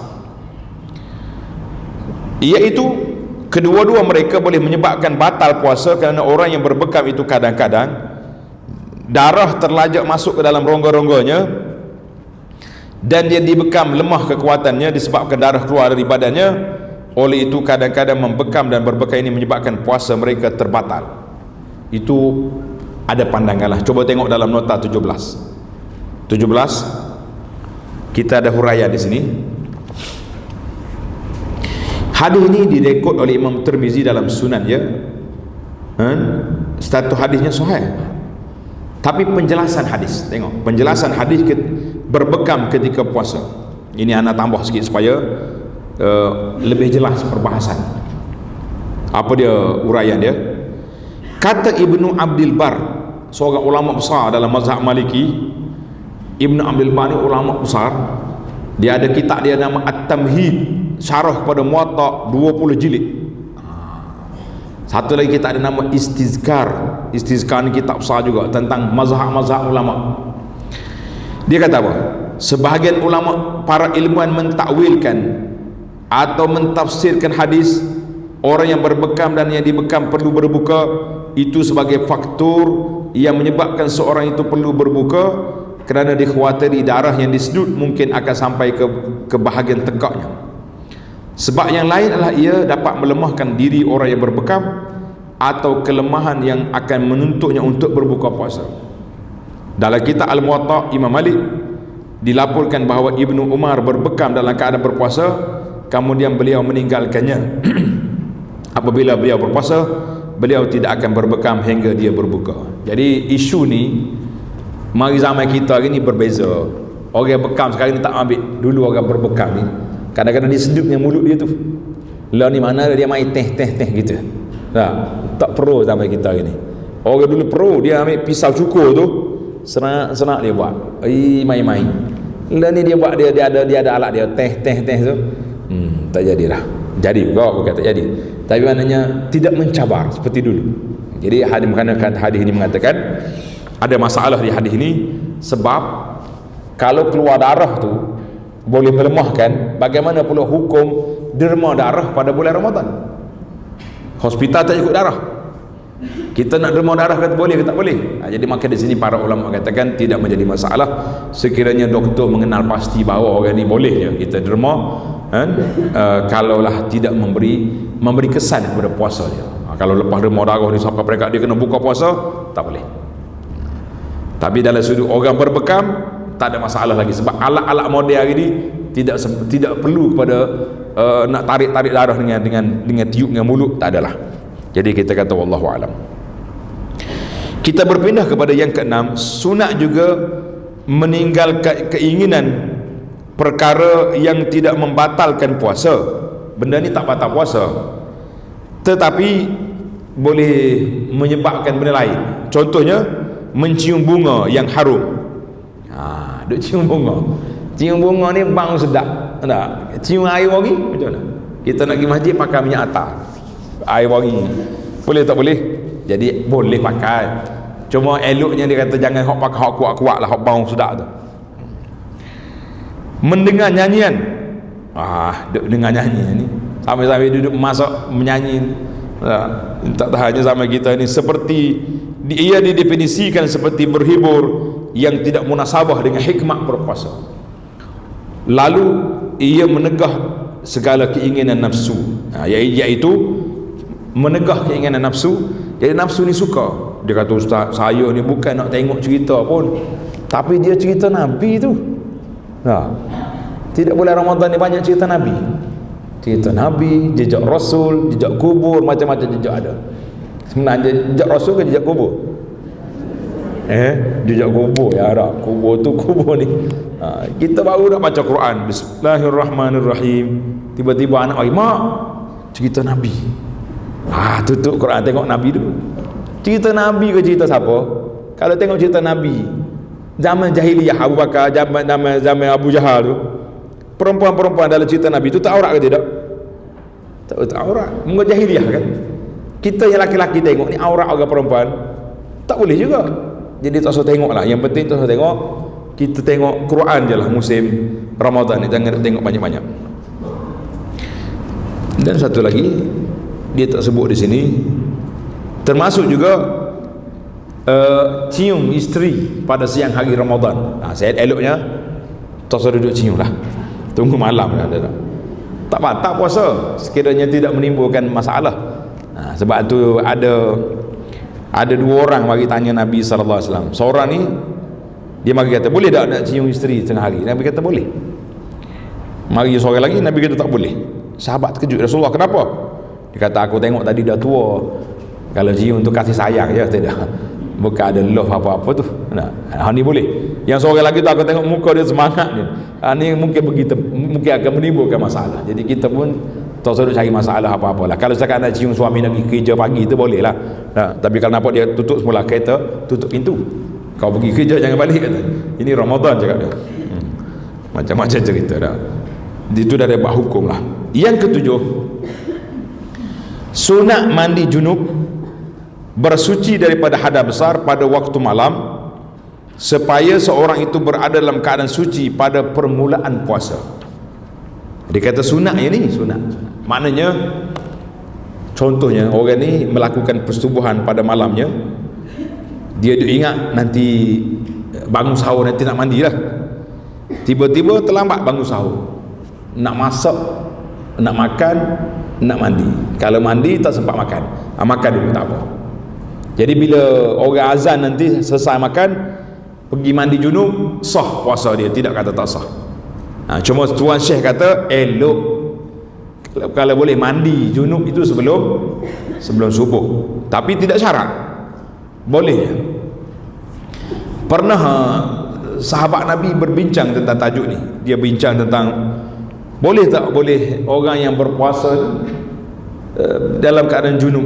Maka bila pergi tanya isteri Nabi SAW, ada yang mereka jawab ya, ada ketika Nabi SAW dia tak sempat mandi sebelum subuh, jadi boleh ya bersahur kemudian baru mandi. Jadi ini dipanggil tidak masalah, sebab sahur ini dia berhenti setakat subuh je, mandi azan subuh boleh lagi.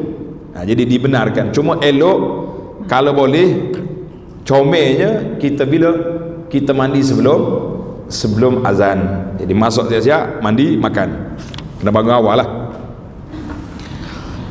Baik, yang ke-8, sunat membaca doa ketika beriftar, ketika buka puasa. Ketika buka puasa sunat kita baca doa ni. Ada beberapa doa yang ada. Di antara doa yang masyhur yang kita selalu baca, doa ni ingat belaka kan? Ingat ke tak ingat? Apa dia doa? Allahumma laka sumtu wa ala rizkika aftartu. Ingat ke tak ingat? Kalau tak ingat kena pergi belajar dengan Ipin. Ipin tu apa doa ni lah. Ipin baca. Jadi hadis ini sanad dia lemah, sanad dia dhaif. Hadis ni dhaif. Doa ni, tapi bolehlah kita baca doa sebagai doa nak buka puasa, tak ada masalah. Allahumma laka sumtu wa ala rizkika aftartu. Ada hadis sahih, ada. Tengok di bawah muka nota 18. Itu ana tambah sini hadis yang sahih yang dibaca oleh Nabi sallallahu alaihi wasallam. Ani bin Umar radhiyallahu anhuma, Ani bin Umar radhiyallahu anhuma qal kana Rasulullah sallallahu alaihi wasallam idza aftara, bila Nabi kita beriftar dia baca doa ni. Ikut semua. Ni kita nak suruh pandai tahun ini insya-Allah. Zahabaz zama'u wabtallatil uruqu wa thabatal ajru insyaallah. Lagi kata zahabaz zama'u wabtallatil uruqu wa thabatal ajru insyaallah. Kata mana seluruh kuat sikit. Zahabaz zama'u wabtallatil uruq dengan ain, uruq, wa thabatal ajru. Kalau tutup mata boleh baca. Celak mata aku tak ingat lagi, so tutup mata. Baca lagi nanti. Dhahabaz zama'u wabtallatil uruq wa sabatal ajru insyaallah. Cantik doa ni. Telah hilang dahaga, telah basahlah kerongkong tekak, semoga ada pahala yang ditetapkan jika Allah menghendakinya. Hazal hadis rawahu Abu Dawud, dan satu di hadis hasan, mana hadis yang elok. Jadi kita bacalah. Cuma bilakah waktu baca doa? Belum makan ke lepas makan? Yang kita duk baca ni belum makan. Orang duk azan, kita duk baca doa. Baca bismillah. Jawabnya doa ni dibaca selepas makan. Tulis itu. Doa selepas kita berbuka. Maknanya bila azan kita baca bismillah. Bismillah. Ambil rotak, ambil buah kurma. Berapa biji nak makan kurma? Berapa biji? 3 biji. Paling minima biji. Elok 3. Elok lagi 5 lagi 7 lagi sekilo. Orang Arab tak makan 3 biji, mana cukup dia? Dia tak makan nasi dah, cukup dengan tamar je. Mungkin sekilo dia makan seorang. Jadi kita bukan mazhab kita makan tamar banyak-banyak. Jadi kita eloklah kita witirkan 3 biji. Manakala kita buat jamuan di masjid di surau tu, kita letak dalam pinggan tu 3. Kalau sana nak ambil 7 biji. Kita nak ambil hak witir, menariklah. Tapi tak ada lah angka Nabi, tak ada sebut angka. Yang pentingnya disebut rutab tamar. Jadi elok kita ambil angka 3, 5, 7. Dia kata bilangan tak syarat. Yang pentingnya maka bermula dengan tamar. Bermula dengan kurma. Selepas habis kita makan, kita minum air, kita baca doa. Zahabaz zama'u wabtallatil uruqu wa sabatal ajru insyaallah. Dan apa ni? Atau baca tadilah Allahumma laka sumtu wa ala rizqika aftartu. Boleh je baca. Ataupun apa-apa doa yang lain selepas daripada kita berbuka, doa. Baik. Jadi itu waktu doa setelah makan. Sebelum makan, sebelum azan, doa dah kita tadi. Tulis tambahan. Adapun doa yang panjang-panjang, kita doa sebelum azan. Sebab dalam hadis Nabi sallallahu alaihi wasallam, Nabi kita bersabda, da'watus shaim. Doa yang mustajab ini doa orang berpuasa. Doa orang berpuasa mustajab daripada awal hari sampai ke akhir. Tapi di antara tempat mustajab doa lagi, hina yuftir, ketika nak buka puasa. Ketika nak buka puasa, orang duk kelang kabut ni, kita jangan kelang kabut. Kita letak depan kita tamar 5 biji, air segelas, cukup. Jangan duk sibuk-sibuk, baca doa. Itu doa waktu doa mustajab. Kita doa kepada kita, doa pada keluarga kita, doa kepada ibu bapa. Jangan lupa, mak ayah ni doa, jangan disuastakan doa, kita sendiri berdoa. Ustaz, tak apa saya tak doa pun, saya dah bayar 5 buah masjid dah. Kan orang dekat Ramadan orang atas borang doa-doa tu, itu doa swasta. Kita ni nak doa sendiri ke nak suruh orang doa kepada ayah kita? Sendiri. Kita doa ikhlas. Ya Allah, ya Tuhanku, mak akulah dulu nak beri susu dia, ayah akulah pergi cari harta, pergi cari rezeki, bagi makan kepada mak yang menyebabkan kami semua ni berbesar dengan rezeki yang diberi. Jadi ketika itulah kita doa, ya Allah, ya Tuhan kami, mereka sekarang dalam kubur, berilah kepada mereka rezeki, rahmatmu, keampunanmu, luahnya kubur. Menangis kita dekat nak buka puasa. Barulah kita rasa ada feel, ada rasa sayang pada bapa. Ni tak ada relax. Sambil-sambil duduk buka puasa, duduk tengok WhatsApp, mak ayah aku dah bayar 5 buah masjid. Tak sama orang masjid tu doa dengan kita doa. Orang masjid doa, dia tengok borang, dia ni RM50, sikit baca. Yang ni 500, banyak sikit baca. Dia ada grid juga, ada 500, 50. Orang ni, saya sekarang berada di Mekah, siapa nak suruh saya doa depan Kaabah, saya lah masuk PM 500, tinggi sikit doa. Ini doa swasta, tak sama dengan doa mari di lubuk hati seorang anak. Sama tak sama? Tak akan sama. Jadi kita jangan swastakan doa kita. hati kita dengan bapa. Setakat mana sayang kita pada bapa, begitulah khusyuknya kita.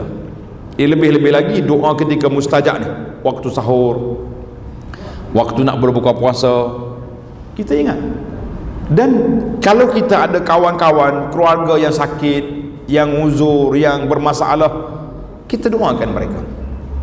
Kata di para ulama, di antara doa yang tak rugi, doa seorang sahabat, saudara kepada saudara dia yang lain, tak akan rugi. Sebab apa tak rugi? Bila kita doa, malaikat datang duduk kat kita, mengaminkan doa kita, amin.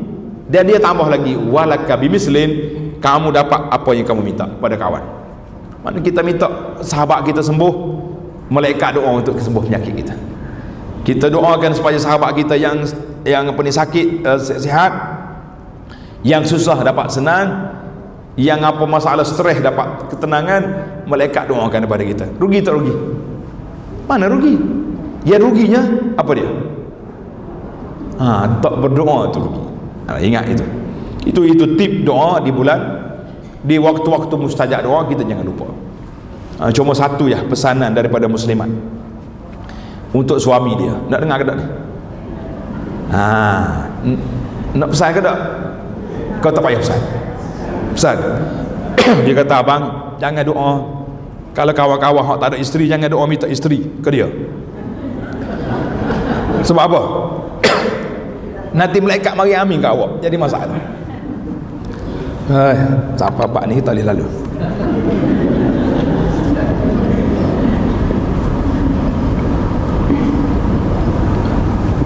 Ada satu lagi kita ni. Ingat nak tutup ni.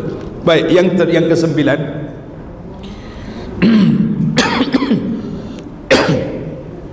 Sunat memperbanyakkan sedekah. Jadi kan. Jadi di antara amalan-amalan sunat yang perlu kita buat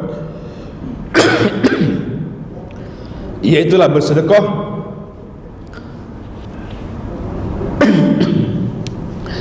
membaca Al-Quran, dan i'tikaf di bulan Ramadan. Terutamanya 10 malam yang terakhir. Ini berdasarkan hadis yang dikeluarkan oleh Imam Muslim. Kana Rasulullah sallallahu alaihi wasallam yajtahidu fil asri al-awakhir ma la yajtahidu fi ghairihi. Mana Nabi sallallahu alaihi wasallam bersungguh-sungguh mengerjakan ibadat pada 10 malam yang terakhir di bulan Ramadan berbanding malam yang sebelum. Maknanya 10 akhir Ramadan ni kita cubalah untuk tambah sikit masa kita beribadat.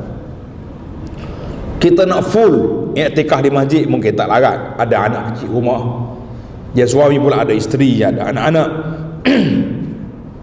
Jadi kita pergi awal, solat subuh berjamaah di masjid,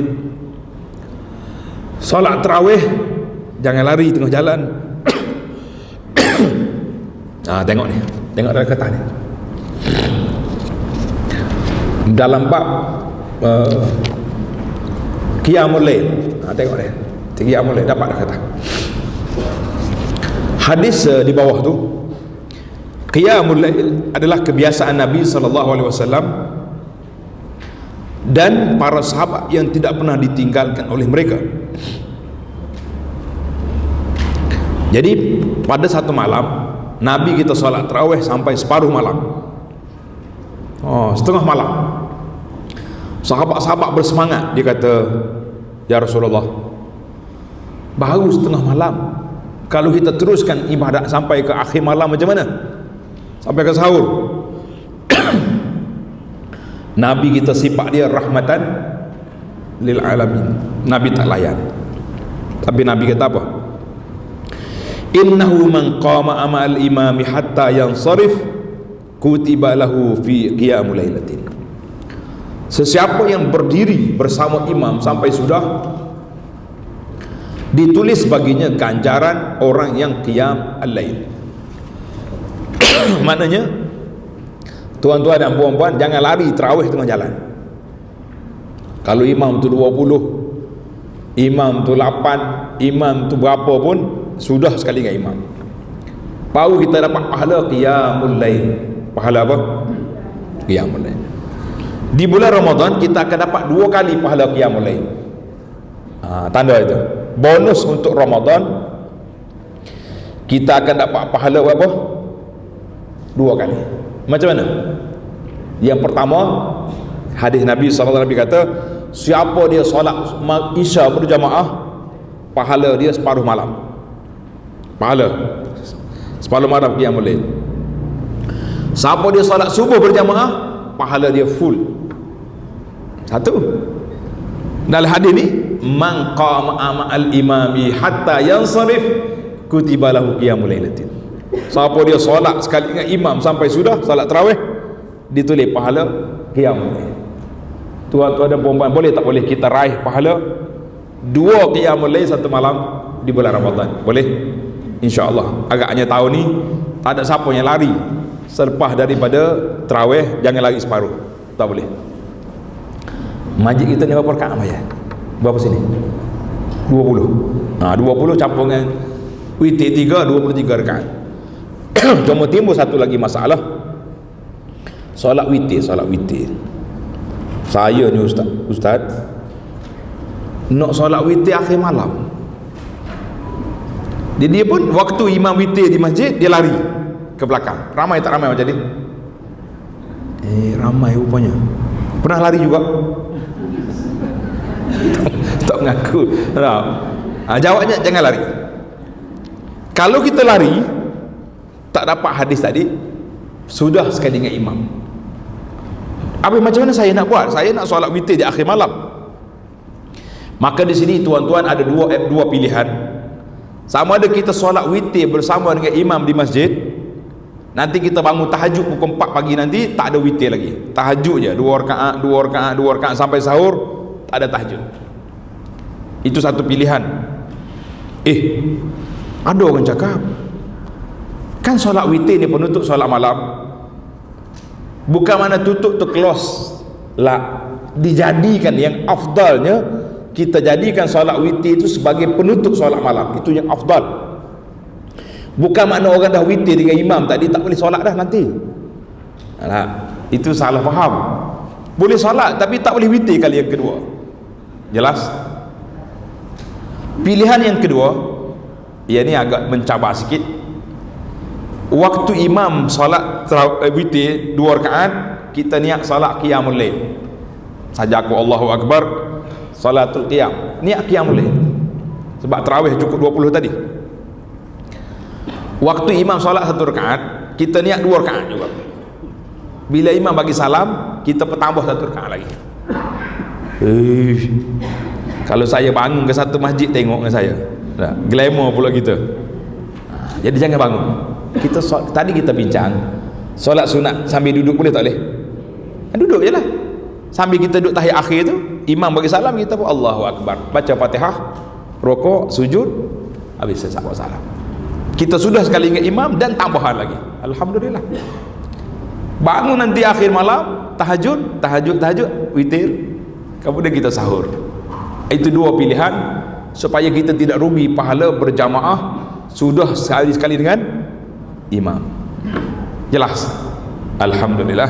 Yang terakhir sekali, jangan lupa sedekah di bulan Ramadan. Daripada hadis Anas, dia kata apa ni? Ya Rasulullah, ayu sadaqati afdal? Manakah sedekah yang paling afdal? Dia kata sedekah di Ramadan. Hadis ni ada dhaif, dia sudah sanad dia, sedekah Ramadan ni dhaif. Tetapi berdasarkan kepada hadis Nabi sallallahu alaihi wasallam yang sahih, tengok ni nota 21. Kana Rasulullah sallallahu alaihi wasallam ajwadun nas. Nabi ni seorang yang sangat pemurah. Wa kana ajwadu ma yakunu fi Ramadan hina yalqahu Jibril. Ketika Jibril datang murajaah Quran dengan Nabi, Nabi lagi pemurah. Jadi Jibril datang jumpa dengan Nabi pada malam Ramadan, fayudarisul Quran, fa Rasul sallallahu alaihi wasallam ajwadu bidal khairi minar rihil mursalah. Nabi kita ni lebih kencang pahala sedekah dia lebih daripada angin yang kencang. Mana kita hari ni sedekah ni banyak atau tak banyak? Bulan Ramadan kena kuat sedekah. Sedekah apa? Sedekah bagi makan orang buka puasa boleh. Kalau kita tengok dalam iklan-iklan adanya masjid nak buat bagi iklan keluarga kita di kampung-kampung yang miskin nak air raya tak ada duit, masukkan akaun, bagi duit, bagi dia. Sedekah yang paling afdal sedekah pada keluarga.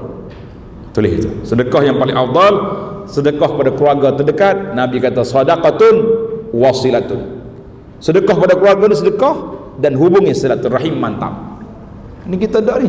Saya hantar semua negara pergi belakang. Wak makcik yang kampung kita tak pernah tanya khabar. La. Yang paling afdal kita sedekah siapa? Keluarga terdekat. Pergi balik kampung, tak balik pun tak apa, suruh adik-adik tengok di kampung, mu tengok makcik-makcik, sepupu-sepupu kita, keluarga kita yang miskin-miskin, utamakan mereka. Kamu dia bawa kita hantar pergi luar negara. Macam kurban juga, kurban tempat kita tak buat, duk hantar luar negara sebab murah. La. Kurban tempat kita hantar luar negara. Sedekah kepada keluarga dekat, keluarga apabila cari keluarga yang jauh-jauh. Jadi alhamdulillah, payah ustaz nak pergi sedekah macam mana jauh-jauh, nak pergi cari orang, kita nak tarawih lagi, baca risalah tu sampai habis. Tak baca, kau baca separuh ya, baca sampai habis, jumpalah tempat dia nak sedekahnya. Apa payahnya. Baik, tamaklah kita alhamdulillah. Tadi kita nak bagi soalan, nampak macam pengurusi dah mari dah, dia kata habis tempoh masa. Jadi setakat tu dululah alhamdulillah. Kitab kita ni kita dah baca, nanti sampai debat Ramadan nanti kita skip lah, kita lompat ke bab lain pula insya-Allah. Jadi kita akhiri dengan tasbih kafarah. Subhanakallahumma wa bihamdika asyhadu an la ilaha illa anta astaghfiruka wa atubu ilaik. Wa sallallahu ala nabiyyina Muhammadin wa ala alihi wa sahbihi ajma'in walhamdulillahi rabbil alamin. Dia ada